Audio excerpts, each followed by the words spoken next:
What's up, everyone? My name's Lionel. I'm your host for LT Productions, and you are watching I Watch You Watch. Today we are covering Zatima, currently streaming on Paramount Plus. This is season 4B, episode 13. I do appreciate everyone for coming to my channel. Please like this video. You can also subscribe, share, and leave your comments below. Let's get into this week's episode. Okay, so it is only episode 13. We're getting one episode per week, unfortunately. But we gotta go with what they're going with.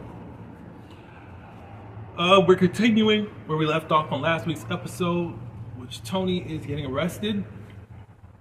Of course, right now he don't even know what he's getting arrested for, but he's ready to sing like a canary over some of the stuff that we know that he has been involved with.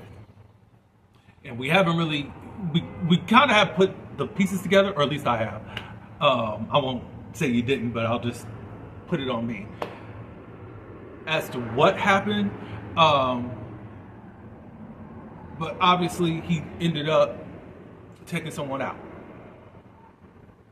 But he's been covering his tracks, and to relieve his guilt, he's been paying this money to whomever, possibly the person's family. Anyways, finally Tony is getting a hold of himself to make sure he doesn't say anything, but he does need help. So Zach and Fatima were like, or Zach and Nathan to Fatima, please, could you be his lawyer? She's like, I'm not a lawyer yet. They keep putting Fatima in these positions that she's not really qualified for, and we don't want to get her in trouble. So y'all need to be quite a little bit more discreet about it and quit pulling on her every few minutes like that. Anyways, we find out what actually happened. But he's had a warrant on him, and it's been for 3 months. They ended up like scanning the random license plate or license tags, and he came up and they saw the warrant. And what it is it's for unpaid parking tickets. And they're like, oh, that's it? Well, we can pay for that now. He said, no, there's been a warrant on you, so you can't go anywhere. Guess what the total is? $3,000. And he's like, well, $3,000? What? How did I get this? The officer said, well, all of these tickets have been running up for when you've been at the bars and the clubs. And he's like, I don't go to bars and clubs. Nathan laughing in the background, to come to find out it was him. When he would use Tony's car, he would be there. Now he says he don't remember no parking tickets. And then it was like, no, you just been throwing them out and been ignoring them in someone else's car. That is so disrespectful. But anyways, he still got to go in and get his bail paid. Nathan then says, well, you know Tony was my ride. Now he wants a ride from someone else. Fatima says, you can ride with Zach. And Zach was like, what? No, and I would be that too. Basically, it's for Connie. Connie is tired and she wants to rest. But she's going into her temporary home that she has, and that's been awarded to her through the state or county, whatever you want to call it. So then Zach is going to take Nathan. Everyone else go out into the hallway, but Fatima wanted to talk with Zach. Fatima ends up apologizing to Zach, which is interesting because we know that don't happen. She apologizes for not telling him about how serious this whole Leslie situation is. You know, he says he's pissed, and Fatima says, I can tell that you're pissed. And Zach was like, I don't know if I'm going to be able to forgive you for this. And Fatima was like, you better. And Zach was like, no. Do you have the realization as to what you're putting yourself through? You trying to protect me while I'm trying to protect you. Anything could happen to you.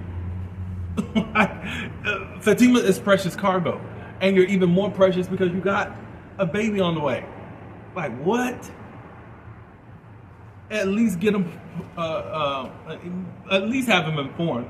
But she was like, look, I know you, Zach, and I know what you're capable of. And if they were in another setting, she would say it, but they can't say it up in this courtroom.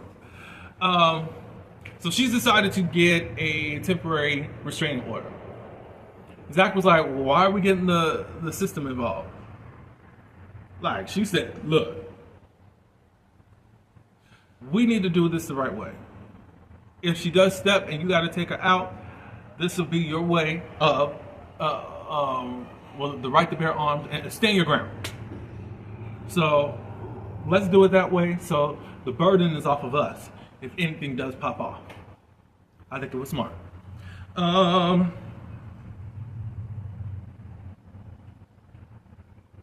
Zatima says, look, I don't need a bodyguard. I think you do.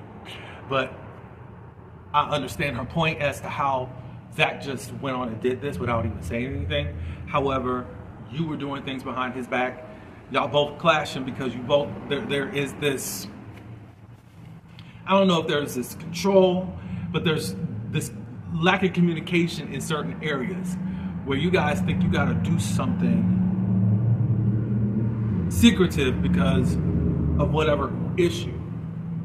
You know that Fatima's not going to upright just allow you to give her a bodyguard, so you do it anyways because now you know the real seriousness and the urgency it is to really protect her due to Zatima not really being honest as to what's going on. Well, later on, he says that he jumped the gun. He realizes his fault in all of this. Zatima doesn't want to feel like someone's babying her or like she can't take care of herself. You still got a baby, man. I'm sorry. But y'all can let me know what you think about that. You know, did Zach overstep his bounds? Was it a cause and effect type of situation because of Zatima not opening her mouth? All right, so they leave and all that good stuff. All right, in the work garage, Angie is surprised by Sean. Sean has gifted her some flowers, and she was so excited about them, and then all of a sudden, some of her coworkers saw them and was like, oh, how cute, as they're walking by. That embarrassed her. And you're like, huh? Sean was like, look, I want to get a second date with you. She says, because it was kind of a back and forth, like, Sean's like, I really don't understand this. Why can't you just allow me to like you and to do nice things? She says, well, I don't have to like you because you're being nice. But he said, basically, you just really want someone to treat you like ish. That's what it sounded like. Y'all love the men that want to treat you like ish, and the ones that are just trying to be upright a little bit towards you, you shun them away. Angela says, look, I need you to respect my boundaries. If I'm telling you to back off, and if you don't back off, you're being a DICK. I get that. I get that. I think that's a hard thing for men to accept because they don't know, okay, so how do I move with you? She's mad that they're not having sex anymore. He wanted to put a stop to it because he wanted her to take him serious. That wasn't working for Angela. But I would be confused as to what I could actually do, you know? He's not even being like a Bryce type of person, still acting like he has ownership over you. He actually genuinely wants to get to know you and to date you for real. Anyways, he is backing off and all that. Zatima comes by and says, "Ooh, great flowers." And of course, she sees how distraught Angela is, and she said, "Come on into the office." So what's wrong? Zatima asked Angela. Sean brought me flowers. Flowers? What's going on? Fatima, he's not my man. Okay, he's still being nice. But after this whole back and forth type of situation, Angela finally is real about what she's feeling. She thinks it's really too good to be true. She doesn't think that is real.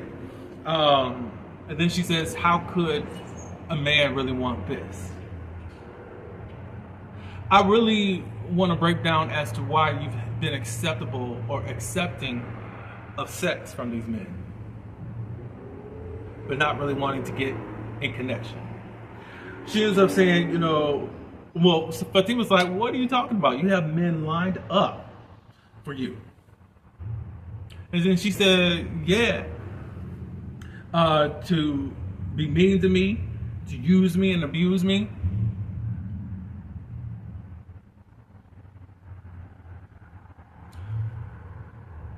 She's starting to feel judged by Fatima because she's like, you can't really just close the door like that, And she says, well, I can't have a perfect love story like you and Zach. Now it ain't been it ain't been perfect, but I loved it. She said, look, you know my past and the things that have hurt me. And I think the one thing I did not give up on is love. Now, of course, I've had trust issues and all of that, but that was a little bit of rewriting there, Mr. Courtney, because there was some trust issues with Fatima and getting with Zach. Plus the added on baby mama situation. Where is Michael? Where is he at? And where's that story at? Just saying. I know it's only the 3rd episode of Part B, but where is he at? What did they say? You can't live your life in what ifs because things can happen. Are you going to allow it to stop you from getting what you really desire? And it's up to you. Put up more boundaries. Make sure you are discernible. I mean, you got to find ways to make things work for you if you want some type of relationship. And what do you want to define it as? What do you want for real? For real. We get the aesthetics and all this exterior stuff. What do you really need from a man? And I think we all could ask that question about whomever we want to love. What do you want from your partner?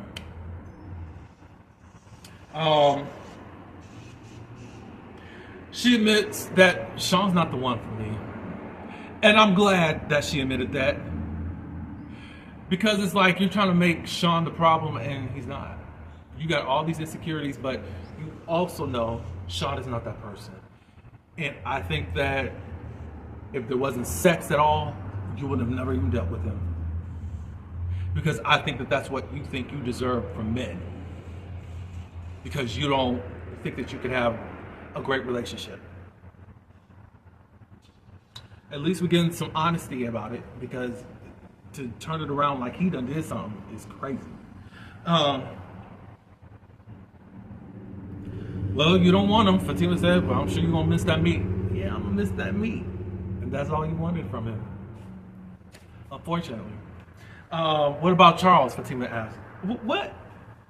They talk about, Zach's going to fire him. I owe him an apology too. But what about Charles? There can't be nothing because I don't date unemployed men.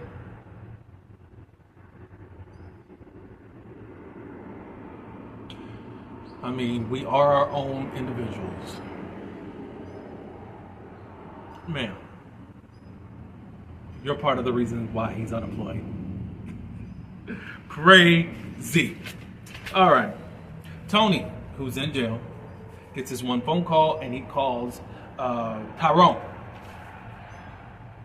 He tells him some of the issue. He's speaking in code as to what he thought he was in for. And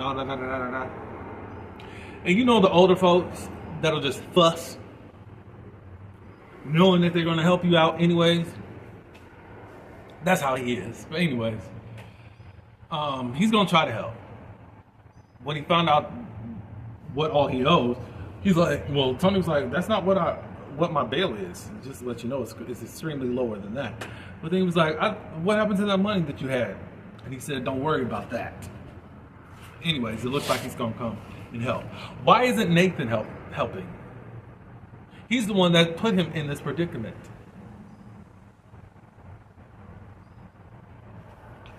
Zach and Nathan take Connie to her new home.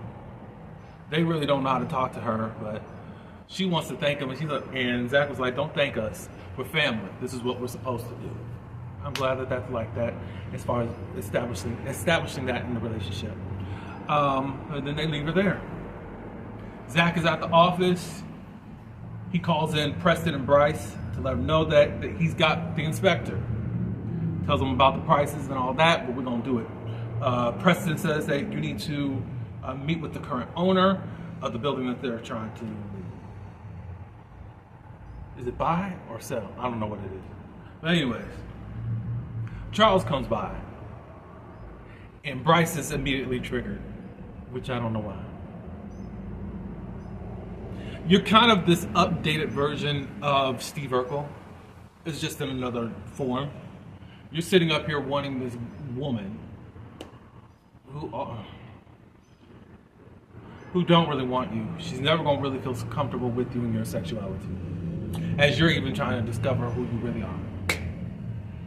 But anyways, Charles comes up there. Bryce is ready to handle Charles by fighting.